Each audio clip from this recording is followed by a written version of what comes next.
धन्यवाद गाइबार आवश्यक ना सागे सागे ये करते तो परिसमाप्ति करवा पूर्व खाली गोटे सभा सांग करने पूर्व गोटे सचेतनामूलक गोटे जिनस आपण चारोटी जुग दुईटी जुगर जड़े गोटे गोटे खाली कथाकार कहे पद्य सहित गायक बुझेबार आवश्यक ना जे पुण्य श्लोक नल राजा पुण्य श्लोक युधिष्ठिर पुण्य श्लोक जनार्दन बा पुण्य श्लोक च वैदेही पुण्य श्लोक जनार्दन जनार्दन एवं वैदेहिक उपरे तर्जमा करवा हाथ मारिबा आम पक्षे संभव नुह दुईटा जिनिस गोटे हूँ पुण्य श्लोक नल राजा सत्यजुग पुण्य श्लोक युधिष्ठिर तो सत्य त्रेतुआ द्वापर कली ए जुगरे अनेक राजा महाराजा माने थिले सत्य थे त्रेतुआ थे द्वापर थे कली भी राजतंत्र पर गणतंत्र चली तो आपण कहे पुण्य श्लोक नल राजा को पुण्य श्लोक कहगला चारि जुगरे एते राजा थिले सत्य त्रेतुआ द्वापर कली नल राजा कहीं पुण्य श्लोक हो पारे आउ राजा नथिले एवं आपण कहे द्वापर जुगर पुण्य श्लोक युधिष्ठिर द्वापर जुगर अनेक राजा अनेक वीर थिले युधिष्ठिर को पुण्य श्लोक कहगला पुण्य श्लोक अर्थ पुण्यात्मा बा महात्मा बा महापुरुष तेणु ये श्लोकटा सब शास्त्र में पढ़ा जाए एवं विशेषकर पुण्यतिथि विवाह वेदी पठन करा जाए तो पुण्य श्लोक नल राजा आपण खाली नल राजा चरित्र उपरे गोटे पद कहतु जे से पुण्य श्लोक पदवाच्य कहीं अन्य राजा नथिले कि खाली कथा आज्ञा देखो पुण्य श्लोक क्या कह जाए जे धर्म पथर के विच्युति होती ना सत्य पथर प्रति जे पुण्य श्लोक कह जाए उदाहरण जिते चारि जन देवता नल राजा दूत करके पठेले सी भल पाउथिले दमयंती दमयंतीर कथा हंस पाखर शुणी भल पाउथिले किंतु चारि जन देवता कथा को रक्षा करी दूत ही जाइकी संदेश देवा गोटे प्रेमिक पाखे केते कष्टदायक तेणु सी धर्म पथरे थिले बोली चारि जन देवता चारोटा विद्या देइथिले से विद्या पाइके मध्ये से गर्व केबे अनुभव करनथिले जेतबे प्रयोजन पड़ी से विद्या को प्रयोग करछन्ती नले से विद्यार प्रयोजन से केबे भी करि नाहंती जेतबे दुर्दिन रे से पड़िथिले से समय हुए तो से विद्या को प्रयोग करिकि से किछि लाभवान होई पारथांते एते दुर्दिन तांकर आसी नथंता एते कष्ट परे मध्ये से काहा को दोष देई नाहंती एते कष्ट परे मध्ये से सबु हसी हसी सहिचंती सत्य पथर पथि कहिचंती धर्म पथर विच्युति है ना तेणु पुण्य श्लोक अच्छा ठीक अच्छे सत जहाँ डाटा देले स्वागत योग्य ये नेगेटिव डाटा दौची जदि दूत आसिक प्रकाश कला जे हे राजा एमती एक सुंदरी अच्छी जार ना दमयंती तार प्रति छविटा राजा को देखला राजा से प्रति छवि को देखिक विभ्रम हेले एवं जो राजा जहाँ साक्ष्य लक्ष्य जड़े सुंदरी प्रतिछवि को देखिकी बाया सदृश विभ्रम हेले एवं राज्य को छाड़ी जंगल को पड़े जंगल पुणी झरणा नदी डेकरी केते बाट गले जो हंस सहित देखाला हंस कहले मुझे तुमको ये करी तो एठी राजा को चरित्र उपरे गोटे कलंक आसे जो राजा सत्य धर्मी धर्म चले प्रजा को ठीक रखे से जदि गोटे नारीर सुंदर प्रतिछवि को देखी विहलित हुए भाव विहल हो जाए एवं मनरे श्रृंगार रस कर प्रयास करे से राजा पुण्य श्लोक केमिति हेबे तेणु एठी गोटे कलंक गोटे कालीमा देली ताकू टिके तमे काउंटर करो देखंतु आज्ञा कालिदासंकर लेखिले विधाय मूर्ति कपटे नुयांकर सबु गाजना विधाय मूर्ति जेंदी हंस को धरिया को विधाय मूर्ति कपटे नु आपण कहले जे नारी पाई एते श्रद्धा से नारी को चारि देवता आसिले कहले आमको से नारी दियो तमे दुक्त हे गिरी जाओ आमे आशा कर मु जम सेटा पे मरिबोनी कते बाद मरि जीवो ए चारि देवता को प्रतिश्रुति देथिले तेणु से देवता माने पुण्य श्लोक नल राजा बोली आज्ञा मर्त्यपुर रे ध्वनि करी ତେଣୁ ତାଙ୍କର କୀର୍ତ୍ତି କଳାପ ଯଶ ଗୁଣ ଗୁଣ। ସବୁ ଧବଳ। ହଁ ସତ୍ୟମ୍ ତେବେ କେଉଁଠି ମଧ୍ୟ ତାଙ୍କର କଳଙ୍କିତ ନୁହଁ। ନୁହଁ। ତ ଏଠି କେବଳ ବାହୁଲ୍ୟ ଛଳରେ ବା କବିର କଳ୍ପନା ଅନୁସାରେ ଗୋଟେ ପ୍ରତିଛବିକୁ ସେ ଆଚ୍ଛା ସେ ପ୍ରତିଛବି ହଉଛି ଦମୟନ୍ତୀଙ୍କର, ଦମୟନ୍ତୀ। ଯାହାକୁ ଦେଖି ନାହାନ୍ତି। ପୂର୍ବରେ ଯଦି ତାକୁ ଦେଖି ଦେଇଥାନ୍ତେ ତ ବାୟା ହେଇକି ପଡିଥାନ୍ତେ। ପରେ ଆଜ୍ଞା ସାରେ, ଦିଲ୍ଲୀପ ସାରେ, ରାଜାଙ୍କର ସାରେ, ଅଭିଶାପ ଦମୟନ୍ତୀଙ୍କର ସୁନ୍ଦରତା ରୂପ ଗୁଣ ପୂର୍ବରୁ ନଳରାଜା ଶୁଣିଛନ୍ତି କିନ୍ତୁ ତାଙ୍କ ବିଷୟରେ ଜାଣିନାହାନ୍ତି ଜାଣିନାହାନ୍ତି। କି ତାଙ୍କୁ ଦେଖି ନାହାନ୍ତି। କିନ୍ତୁ ହଂସ କହୁଛି ବିଶୁଦ୍ଧର୍ବ ଦେଶ କୁଣ୍ଡିନ ନଗର ଅଶ୍ୱସେନ ପୁତ୍ର ଭୀମ ନୃପବର ତାରତି ପୁତ୍ର ଦମନ୍ତ ଦମନ ନାଇଁ, ସେ କାହାଣୀ ଅଛି, ସେ ଜିନିଷଟା ଠିକ। ସାରେ, ହଁ।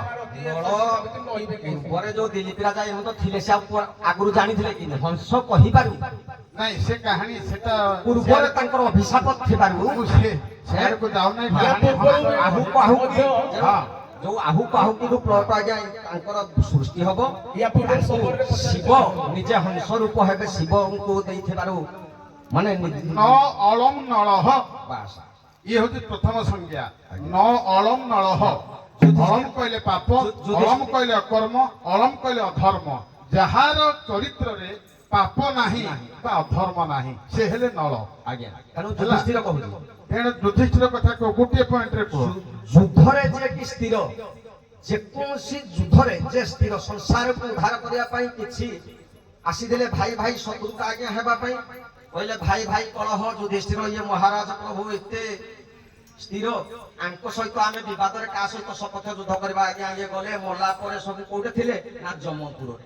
ସେଇ ସକାଶେ ଶ୍ରୀକୃଷ୍ଣ ଭଗବାନ ଆଜ୍ଞା ଯୁଧିଷ୍ଠିରଙ୍କୁ ନମସ୍କାର କରନ୍ତି ଏବଂ ନରକଗାମୀ ନରେବା କୁଞ୍ଜରେ ଅସୁସ୍ଥ ମା ବୋଧ ଏଠି ଆଜ୍ଞା ତାକୁ ଗୋଟେ କଳଙ୍କ ଲାଗିଲା। ପୁଣି ସେ କେମିତି ଆଜ୍ଞା ଧର୍ମପରାୟଣ ହେଲେ ନା କାହିଁକି କଳଙ୍କ ଲାଗିବା ଦ୍ୱାରା ଯମସଭାରେ ଯେଉଁ ନରମାନେ ଆଜ୍ଞା ବିନା ଯୁଦ୍ଧରୁ ପଳେଇ ଯାଇଥିଲେ ସେମାନେ ମୃତ୍ୟୁ ପରେ ଜମପୁରରେ ଥିଲେ ଯୁଧିଷ୍ଠିର ମହାରାଜା ଧର୍ମରାଜ ନାଁଟା ଆଜ୍ଞା ଯୁଧିଷ୍ଠିରକୁ ଦେଲେ କିଏ? ଆଜ୍ଞା ତାଙ୍କ ପିତା ଧର୍ମବାକ। ଧର୍ମକୁ ଦେଲେ। ହଁ ସେ କାହିଁକି ପୁଣ୍ୟ ଶ୍ଲୋକ ହେଲେ ମହାଭାରତରେ ବା ଦ୍ୱାପର ଯୁଗରେ ଧର୍ମରାଜ ନାଁଟା ଡିକ୍ଲାରେସନ ଏବେ ମାନେ ଜଣେ ଡକ୍ଟର ବା ଜଣେ ଇଞ୍ଜିନିୟର ଜଣେ ଆଡଭୋକେଟ ସେ ଡିକ୍ଲାରେସନ ପାଉଛି, ସାର୍ଟିଫିକେଟ ପାଉଛି। ତେଣୁ ୟାଙ୍କର କଣ ମହତ କାମ କଲେ ଯୋଉଥିପାଇଁ ସେ ଧର୍ମରାଜ ନାଁରେ ନାମିତ ହେଲେ ଏବଂ ପୁଣ୍ୟ ଶ୍ଲୋକ ହେଲେ? ପୂର୍ବରେ ଆଜ୍ଞା ତ ଗୋଟେ ଝିଟିପିଟିକି ଆଜ୍ଞା ମାରି ଦେଇଥିଲେ ମାତା ଇଏଙ୍କ ଆପଣ ମାନେ ଦୁଇ ଜଣ ପ୍ରବୀଣ ପୂର୍ବ କଥା କହିଲେ ପୂର୍ବ ପ୍ରସଙ୍ଗ ସବୁ ଜାଣିଛନ୍ତି। ମୁଁ ପୂର୍ବ ଯାଉନି, ମୁଁ ସେଇ ଖାଲି ଗୋଟିଏ ଯୁଗ କଥା କହୁଛି। ଦ୍ୱାପର ଯୁଗ ମତେ ପୂର୍ବ ଯୁଗ ଦିଅ ନାହିଁ। ସେ କାହିଁକି ଧର୍ମରାଜ କାହିଁକି ପୁଣ୍ୟ ଶ୍ଲୋକ ହେବେ? ଅର୍ଜୁନ କାହିଁକି ହେବେ ନାହିଁ? ଭୀମ କାହିଁକି ହେବେ ନାହିଁ? ଭୀଷ୍ମ କାହିଁକି ହେବେ ନାହିଁ? ଦ୍ରୋଣାଚାର୍ଯ୍ୟ କାହିଁକି ହେବେ ନାହିଁ? ତାଙ୍କର ଆଜ୍ଞା ସତ୍ୟମ ମାତା ଜ୍ଞାନ ପିତା ଧର୍ମ ଭ୍ରାତା ଦୟା ସଖା ମାନେ ତାଙ୍କର ଯୁଦ୍ଧ ହେଲେ ମଧ୍ୟ ଚିତ୍ରସେନକୁ ଅର୍ଜୁନକୁ କହିଲେ ଯାଅ ବଞ୍ଚାଅ। ତାଙ୍କ ପାଖରେ ଭେଦଭାବ ନଥିଲା। ସତ୍ୟ ମୁଁ କହିବି ସାର୍, ହଁ ତାପରେ ଟିକେ କଣ କହିବେ କୁହନ୍ତୁ। ଧର୍ମରାଜ ଯୁଧିଷ୍ଠିର କାହିଁକି ତାଙ୍କୁ ଭାଇ କହୁଥିଲେ ଯୁଦ୍ଧରେ ଯେ ସ୍ଥିର ଅଚଳ ତାଙ୍କୁ ଯୁଧିଷ୍ଠିର ସେଟା ଅଲଗା ପ୍ରତିମାଳ କିନ୍ତୁ ଯୁଧିଷ୍ଠିର ତ ଯୁଦ୍ଧ କରିଛନ୍ତି ସେ କୋଉଠି ଆଉ ଅଚଳ କି ସ୍ଥିର ସେ ଯୁଦ୍ଧ କରିଛନ୍ତି। କିନ୍ତୁ କାହିଁକି ଆମେ ତାଙ୍କୁ ଧର୍ମରାଜ କହିବା ପୁଣ୍ୟ ଶ୍ଲୋକ କହିବା? ପୁଣ୍ୟ ଶ୍ଲୋକ କହିବା ଆଜ୍ଞା ଦେଖନ୍ତୁ ଅନେକ ପ୍ରମାଣ ଥିଲେ ମଧ୍ୟ ଗୋଟିଏ ପ୍ରମାଣ ଉପରକୁ ଯାଉଛି। ଯେତେବେଳେ କୁରୁସଭା ସ୍ଥଳରେ ଦ୍ରୌପଦୀ ସମସ୍ତ ହାରିଯିବା ପରେ ଦ୍ରୌପଦୀଙ୍କୁ କେଶ ଉତ୍ପାଟନ କରି ଦୁଶାସନ ଆଣି କୁରୁସଭା ସ୍ଥଳରେ ବିବସନା କରିବାର ପ୍ରୟାସ କଲା। ଯେହେତୁ ସତ୍ୟ ରକ୍ଷା କରି ଦ୍ୱିତୀୟ କ୍ରୀଡ଼ାରେ ହାରି ଯାଇଛନ୍ତି ମୌନ ରହିଲେ, ମୁଖ ଖୋଲି ନାହାନ୍ତି। କିନ୍ତୁ ଆମର ଶାସ୍ତ୍ର କୁହେ ସ୍ତ୍ରୀ ପ୍ରତି ଯିଏ ଦୃଷ୍ଟି ନିକ୍ଷେପ କଲା ସିଏ ପରମ ଶତ୍ରୁ ହେଇଯାଏ। ସେଠି ଦୁଶାସନ ଦୁର୍ଯ୍ୟୋଧନ ଶତ୍ରୁ ହେଲେ ମଧ୍ୟ ସତ୍ୟ ରକ୍ଷା କରି ଯୁଧିଷ୍ଠିର ମୁଖ ତଳକୁ କରି ବସିଲେ। ଇଏ ହଉଛି ଉଦାହରଣ। ଆଉ ଚାରି ଭ୍ରାତା ଯେତେବେଳେ କୁମ୍ଭକର୍ଣ୍ଣ ଚାରିପଟରେ ଜଳପାନ କରି ପଡ଼ିଥିଲେ ସେହି ସମୟରେ ଧର୍ମବକଙ୍କର ସମସ୍ତ ପ୍ରଶ୍ନର ସଠିକ ଉତ୍ତର ପ୍ରଦାନ କରି ଚାରି ଭ୍ରାତାଙ୍କୁ ଜୀବଦାନ କରି ଆଣିଥିଲେ। ଭୀମ ଯେତେବେଳେ ଅହି କବଳରେ ବା ସର୍ପ କବଳରେ ପଡିଥିଲେ ତାର ମଧ୍ୟ ପ୍ରଶ୍ନର ଉତ୍ତର ସଠିକ ଦେଇକି ଭୀମକୁ ମଧ୍ୟ ମୁକ୍ତି କରିଥିଲେ। ତେଣୁ ଏଇ ସବୁ ଜିନିଷରୁ ପ୍ରମାଣ ମିଳେ ଯେ ସିଏ ହଉଛନ୍ତି ପୁଣ୍ୟ ଶ୍ଳୋକ ଧର୍ମରାଜ ଯୁଧିଷ୍ଠିର। ତେଣୁ ନଳରାଜାଙ୍କର ଚରିତ୍ରରେ ବହୁତ କାରଣ ଅଛି, ଆପଣ ମାନେ ତା ଭିତରେ ପଶିଛନ୍ତି ଜାଣିଛନ୍ତି। ସେମିତି ଯୁଧିଷ୍ଠିରଙ୍କର ମଧ୍ୟ ଅନେକ ମହତ କାମ ଅଛି। ତେଣୁ ଅନେକ ମହତ କାମ ଭିତରୁ ଗୋଟିଏ କାମକୁ ନିରୀକ୍ଷଣ କରାଯାଏ ବା ବିଚାର କରାଯାଏ। ମୋର ଅନେକ ଗୁଣ ଥିଲେ ବି ସବୁ ଗୁଣ ସମ୍ପନ୍ନ ମୁଁ ନୁହଁ, କିନ୍ତୁ ଗୋଟିଏ ଗୁଣ ଯୋଉଟା ପାଇକି ଡିକ୍ଲାରେସନ ଦିଆଯାଏ କି ତାକୁ ସାର୍ଟିଫିକେଟ ଦିଆଯାଏ। ତେଣୁ ଉଭୟ ନଳ ରାଜା ଏବଂ ଯୁଧିଷ୍ଠିର ଇଏ ହେଲେ ନର ଏବଂ ଜନାର୍ଦ୍ଦନ ଏବଂ ବୈଦେହୀ ଇଏ ହେଲେ ନାରାୟଣ ନାରାୟଣୀ। ତେଣୁ ଅଟୋମେଟିକାଲି ସେମାନେ ପୁଣ୍ୟଶ୍ଳୋକ ଶ୍ଳୋକା ହେବେ, ସେଥିରେ ହାତ ମାରିବାର ଆମର ସତ୍ସାହସ ନାହିଁ। ତେଣୁ ନର ମାନେ ମନୁଷ୍ୟ ଜନ୍ମ ପାଇ ମହତ କାମରେ ବର୍ତ୍ତି ହୋଇ ବିଭିନ୍ନ ଘଟଣାବଳୀ ଭିତରେ ଜଡ଼ିତ ରହିକିରି ସେ ଯୋଉ ସତ୍କର୍ମ କରିଛନ୍ତି ତା ଭିତରେ ଅନେକ ଫର୍ଦ୍ଦ ଅଛି, ଅନେକ କାରଣ ଅଛି। ଆଉ ଏଇ ଯୋଉ କାରଣ ସବୁ କହିଲେ ତା ଭିତରେ ଗ୍ରହଣ ଯୋଗ୍ୟ, କିନ୍ତୁ ତା ଭିତରେ ରହୁଛି ଆମେ ଦେଖନ୍ତୁ ସେଠି ଧର୍ମପଦ କଥା କହିଲେ ଦି ଜଣ ଯାକ କହିଛନ୍ତି ଠିକ। ବିନା ତାର ପୁତ୍ରକୁ ଯେଣୁ ମାଗିଲେ ଧର୍ମପଦ ଏଇଟା କହିଲେ ଧର୍ମ ଆଜ୍ଞା 3 ପଦଟା ଆମର ସାବିତ୍ରୀ ଭାରତରେ ଲେଖା ଅଛି ଯେ ଧର୍ମ ଯାହା ସେ ନିଜକୁ ନ ଟାଣି ତଥାପି ମନେ ପଡିବ ନ ପଡିବ ଆପଣ ଗ୍ରହଣ କରନ୍ତୁ ନ କରନ୍ତୁ, ମୁଁ ଯୋଉ ନିର୍ଯାସରେ ଅଛି ସେଇଟା ମୁଁ ଯୁଧିଷ୍ଠିରଙ୍କର କହିଦଉଛି। ଯୁଦ୍ଧ ଚାଲିଛି, ମହାଭାରତ ଯୁଦ୍ଧ। ଠିକ ଏଇ ସମୟରେ ପାଣ୍ଡବ ଶିବିରରେ ଏବେ ତ ନିୟମ କରାଗଲା, ନିୟମ ତ ସବୁ ଯାକ ଭଙ୍ଗ ହେଲା। ବହୁତ ନିୟମ କଲେ କିଏ ଭୀଷ୍ମ ଏବଂ ଆପଣଙ୍କର କୃଷ୍ଣ ଏବଂ କିଏ ବ୍ୟାସ ନିୟମ ଗଢିଦେଲେ, ସବୁ ନିୟମ ବିଫଳ ହେଲା। କିନ୍ତୁ ଯୁଦ୍ଧ ଶେଷରେ ସନ୍ଧ୍ୟାରେ ଯୁଧିଷ୍ଠିର ଶିବିରରୁ ଯାଇ ସେ ଯୋଉ ରଣାଙ୍ଗନରେ ଯୋଉ ଶତ୍ରୁ ଗୁଡାକ ଖଣ୍ଡିଆ ଖାବରା ହେଇକି ପଡିଥାନ୍ତି ଉଭୟ ପକ୍ଷର, ଖାଲି ପାଣ୍ଡବ ନୁହଁ କି କୌରବ ନୁହଁ, ତାଙ୍କୁ ଗୋଟିଏ ଜାଗାକୁ ଆଣି ମହୋଷଧି, ସେତେବେଳେ ଏବେ ମେଡିସିନ ହେଲା, ସେତେବେଳେ ମହୋଷଧି ଥିଲା ବା ଇଏ ଥିଲା, ଗୋଟିଏ ଜାଗାରେ ଏକତ୍ରିତ କରି ଧର୍ମରାଜ ଲେପ ଦେଇକି ତାଙ୍କୁ ଭଲ କରୁଥିଲେ। ପାଣ୍ଡବ 4 ଭାଇ ଚିନ୍ତା କଲେ ଯେ ଯୁଦ୍ଧ ଚାଲିଛି ଅଥଚ ବଡ ଭାଇଟା ସବୁଦିନେ କୁଆଡେ ଯାଉଛି, ଆଉ କୌଣସି ଅପକର୍ମ କରିବାକୁ ଯାଉଛି କି? ତେଣୁ 4 ଭାଇ ଦିନେ ଚିନ୍ତା କଲେ ଆଜି ବଡ ଭାଇକୁ ଆମେ ପରୀକ୍ଷା କରିବା କୁଆଡେ ସେ ଯାଉଛନ୍ତି। ଦେଖୁ ଦେଖୁ ତା ପଛେ ଗଲା ପରେ ଦେଖିଲେ ଆଶ୍ଚର୍ଯ୍ୟ ଘଟଣା। ଯୋଉ ଶତ୍ରୁ ମାନେ ଖଣ୍ଡିଆ ଖାବରା ହେଇ ଯୁଦ୍ଧରେ ମରିବା ସହିତ ସଂଗ୍ରାମ କରୁଥିଲେ ସେମାନଙ୍କୁ ଉଭୟ ପକ୍ଷର, ନା ପାଣ୍ଡବ ନୁହଁ କି କୌରବ ନୁହଁ, ସେ ଔଷଧ ଦେଇକି ତାଙ୍କ ପାଣି ଧୋଇ ଦଉଥିଲେ, ତାଙ୍କୁ ଝାଳ ବୋହି ଦଉଥିଲେ ଏବଂ ସେବା କରୁଥିଲେ। ଏବଂ ସେଇ 4 ଭାଇ ସାଙ୍ଗେ ସାଙ୍ଗେ ଯାଇକି ଭୀଷ୍ମକୁ ଜଣେଇଲେ, ଦ୍ରୋଣାଚାର୍ଯ୍ୟକୁ ଜଣେଇଲେ। ଭୀଷ୍ମ ଆସିଲେ, ଦ୍ରୋଣାଚାର୍ଯ୍ୟ ଆସିଲେ, ଦେଖିଦେଲେ ଆଖିରେ, କହିଲେ ଆଶ୍ଚର୍ଯ୍ୟ କଥା, ଯୁଦ୍ଧ ଚାଲିଛି, ଶତ୍ରୁର ସେବା କରି ମାନେ ବିପରୀତ ହେବା କଥା, ତମେ ଯାଇ ତାଙ୍କର ଇଏ ସେବା କରୁଛ। ଏଇ ଯୋଉ ଧର୍ମର ଯୋଉ ବ୍ରତିଟା, ଅନେକ କାରଣ ତ କହିଲେ ତମେ, ତା ଭିତରେ ଇଏ ବି ଗୋଟିଏ କାରଣ। ସେଇଠୁ ଭୀଷ୍ମ ଏବଂ ଦ୍ରୋଣାଚାର୍ଯ୍ୟ ପଦବାଚ୍ୟ କଲେ, ନା ପ୍ରକୃତରେ ଇଏ ଧର୍ମରାଜ ପାଇଁ ପଦବାଚ୍ୟ। ଏଇ ଯୋଉ ଧର୍ମ ହେଲା, ଏ ଧର୍ମ ମହାଭାରତରେ ଆଉ କିଏ କରିପାରିଲେ ନାହିଁ, ଯୁଧିଷ୍ଠିର କଲେ। ହୁଏତ ସେଥିପାଇଁ ପୁଣ୍ୟ ଶ୍ଳୋକ ନଳ ରାଜା, ପୁଣ୍ୟ ଶ୍ଳୋକ ଯୁଧିଷ୍ଠିର, ପୁଣ୍ୟ ଶ୍ଳୋକ ଚବଦେହି, ପୁଣ୍ୟ ଶ୍ଳୋକ ଜନାର୍ଦ୍ଦନ। ଧନ୍ୟବାଦ। ଉଭୟଙ୍କର ପରିବେଷଣ ମୂଳରୁ ଶେଷ ପର୍ଯ୍ୟନ୍ତ ଉଚ୍ଚ କୋଟିର, ଉଭୟ ମଧ୍ୟ ପ୍ରତିଷ୍ଠିତ କଳାକାର। ତେଣୁ ସମୟ ଆମ ପାଖରେ ନାହିଁ, ସମସ୍ତେ ନିଜ ନିଜ କର୍ମରେ ଯିବା। କଥାରେ, ବଚନରେ, କର୍ତ୍ତବ୍ୟରେ ଯଦି ମୋର କିଛି ତ୍ରୁଟି ଥାଏ, ଅନୁଷ୍ଠାନକୁ କ୍ଷମା ମାଗୁଛି, ସେ ମତେ ମାନେ କ୍ଷମା ଦେବେ ଏବଂ ଆପଣମାନଙ୍କ ମନରେ ଯଦି କୌଣସି ଆଘାତ ଦେଇଥାଏ ତାକୁ ମଧ୍ୟ ତ୍ରୁଟି ମାର୍ଜନା କରିବେ। ବର୍ତ୍ତମାନ ମୁଁ ଅନୁଷ୍ଠାନର ସଭାପତିକୁ କହିବି ସେ ସଭା ସାଇନ୍ କରିବେ। ତା ପୂର୍ବରୁ ଆପଣମାନେ ଟିକେ ବୀଣା ବାଦନ କରି ଗୋଟିଏ ପଦେ ମାନେ ସାମୂହିକ ଭାବରେ ହରିବୋଲ ହୁଳହୁଳିଟିଏ ଦେବେ। ଧନ୍ୟବାଦ। ବନ୍ଦେ ଉତ୍କଳ ଜନନୀ। ବର୍ତ୍ତମାନ ସଭାପତିଙ୍କୁ କହିବି ସେ ତାଙ୍କର ଶେଷ ବକ୍ତବ୍ୟ ରଖିବେ। ହଁ, ସେ ଯିବେ, ଯେହେତୁ ଦେବୀ ବ୍ରାହ୍ମଣୀ ମାଙ୍କର, ସେ ଏଇଠି ବନ୍ଦନା ପଡ଼ିକି ସେ ସାଙ୍ଗ କରେ। ଧନ୍ୟବାଦ। ଆମ ଗହଣରେ ଆଜି ସନ୍ଧ୍ୟାରୁ ସକାଳ ପର୍ଯ୍ୟନ୍ତ ଆମେ ଏକ ସୁଦକ୍ଷ, ସୁବିଚାରକ, ସୁଚିନ୍ତକ, ଏଭଳି ଏକ ବିଚାରକ ପାଇଛେ ଯାହାକି ଆମର ଏକ ଗୌରବ ଏବଂ ଆମେ ନିଜକୁ ସୌଭାଗ୍ୟ ମନେ କରୁଛୁ।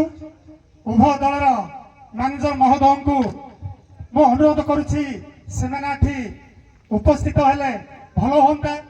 ସମସ୍ତ କଳାକାର ମାନଙ୍କୁ ମଧ୍ୟ କହି ରଖୁଛି ଏ ଅନୁଷ୍ଠାନ କଣ ଆପଣଙ୍କୁ ସହଯୋଗ କରିଛି କିମ୍ବା ଅସହଯୋଗ କରିଛି ମୁଁ ନିଶ୍ଚିତ ଭାବରେ ଭାବୁଛି ଆମେ ହୁଏତ ଗହଳିରେ କିଛି ଭୁଲ କରିଥାଇପାରୁ। ସେଥିପାଇଁ ଆମ ଗ୍ରାମବାସୀ ମାନଙ୍କ ତରଫରୁ ମୁଁ ଆପଣମାନଙ୍କୁ କ୍ଷମା ଭିକ୍ଷା କରୁଛି। ଦୁଇ ଦଳର ଅଭିନୟ ଏଭଳି ଏକ ଅଭିନୟ ସତରେ ମୁଁ ନାଁ ଶୁଣିଥିଲି କାଣ୍ଡସର ଦଣ୍ଡ ଏବଂ ଜୁରା ଗାଡିଆ, କିନ୍ତୁ ଦେଖିନଥିଲି ଏଭଳି ଏକ ଲାଗିଲା ସତରେ ମୁଁ କୋଉଠି ପହଞ୍ଚିଗଲି। ସତେ ଯେମିତି ସମୟ ନାହିଁ, ଏବେ ଗାଇଡ ଲାଇନ ବଦଳି ଯାଇଛି। ମୁଁ ଭାବୁଥିଲି ଦିନ 9ଟା ପର୍ଯ୍ୟନ୍ତ ଚାଲିଥିଲେ ମଧ୍ୟ ଦେଖିବାକୁ ଆଗ୍ରହ ଥିଲା, ହେଲେ କଣ କରିବା, ଦୈବ ଦୁର୍ଘଟଣା ତ ନୁହେଁ, ସରକାରଙ୍କର ନିର୍ଦ୍ଦେଶ, ସମସ୍ତଙ୍କର କାମଧନ୍ଦା ଅଛି। ତେଣୁ ସମସ୍ତଙ୍କୁ ମୋ ତରଫରୁ କ୍ଷମା ଭିକ୍ଷା କରି ନିବେଦନ କରୁଛି ଆଗାମୀ ଦିନରେ ଯେଭଳି ଭାବରେ ଏହି କଳାକାର ମାନେ ଆହୁରି ଅଧିକରୁ ଅଧିକତର କଳା ପ୍ରଦର୍ଶନ କରି ଆମ ରାଜ୍ୟରେ ନିଶ୍ଚିତ ଭାବରେ ସୁନାମ ଅର୍ଜନ କରିବେ, ଏତିକି ମା ପ୍ରାମାଣିକଙ୍କ ପାଖରେ ନିବେଦନ କରି ମୁଁ ବକ୍ତବ୍ୟ ଶେଷ କରୁଛି। सर्वे भवन्तु सुखिनः सर्वे